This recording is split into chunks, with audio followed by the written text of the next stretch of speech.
Hi everyone. So I wanted to try something a little different this week. I wanted to try a video newsletter instead of a written newsletter just to see how you guys like it. So feel free to respond to me. Just hit reply on this email and let me know how you like it. If you don't like it, if you like it, just let me know. I want some feedback. And you can say like what you liked about it. That would be really helpful. So today I wanted to talk with you about success and how success feels. So a lot of people establish goals for themselves, especially if you're an entrepreneur like myself. You might establish like a financial goal or a number of clients helped goal or a social media following goal. And you establish these really harsh goals for yourself, which is fine. Everyone needs those goals in their business. There are those types of goals that keep our businesses afloat, right? But I also want you to think about when you accomplish those goals, how you feel during that process. So let's say you have an income goal of hitting 10 grand this month, which would be amazing, right? That's an amazing goal that a lot of entrepreneurs struggle with. And when they finally get to that point, it's really, really rewarding. But it's rewarding because they assign what they're going to do with that goal once they accomplish it. So let's say you hit your first 10 grand month. Oh, here we go. Here's mompreneurship at its best. I see you. Yeah, here. You want to say hi? Hi. Oh.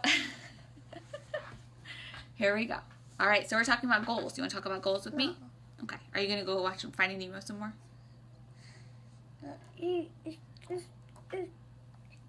Gotta come with me. I will. Let me finish this and then I'll be right there, okay? No.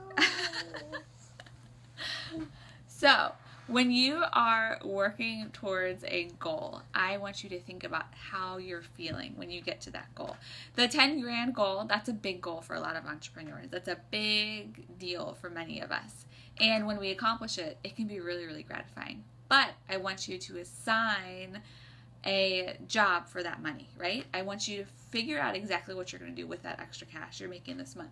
So whether it's pay your child's tuition or whether it's put some money back into savings that maybe you took out for a coaching program, whatever it is, assign something towards that money so that when you send your money there, you will feel successful, right?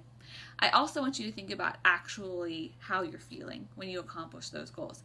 If you're feeling stressed out, if you're feeling anxious, if you're like, oh my gosh, what's next? Like you're paralyzed because you don't know how you're going to top that. That's a bad feeling. That's not a good feeling, and we do not want you feeling that way. You should feel fulfilled in your goals, and you should feel accomplished in your goals. So celebrate it. A good way to really assign positive feelings to your goal setting is to celebrate it. And whether that's just going to Starbucks and getting a triple shot venti blah blah blah blah blah drink, that's great, and that might be a really good way for you to celebrate. Other people, maybe you buy those new pair of shoes that you've been working on, or maybe you buy, this is kind of silly, but I recently bought a spiralizer because I love zoodles. Those are the zucchini noodles that people make now in lieu of pasta. Zucchini, it's a great way to get more veggies in. But that's like a stupid, silly thing that I bought. It was like $30, but I bought that because I got published in the Huffington Post, and that was a big goal for me and a big reach goal that I accomplished. So, and I'm not saying you have to buy stuff. That's just an example I use. You just need to celebrate it. You need to acknowledge your goal. You need to breathe it in. You need to breathe it out, and you need to have a good time with it. And if you're not doing that, that's a problem. So I hope all that makes sense. If you guys have questions or comments or concerns, feel free to hit reply and send them back to me. And I would love to hear from you. So have a great rest of your day, and I will talk with you later.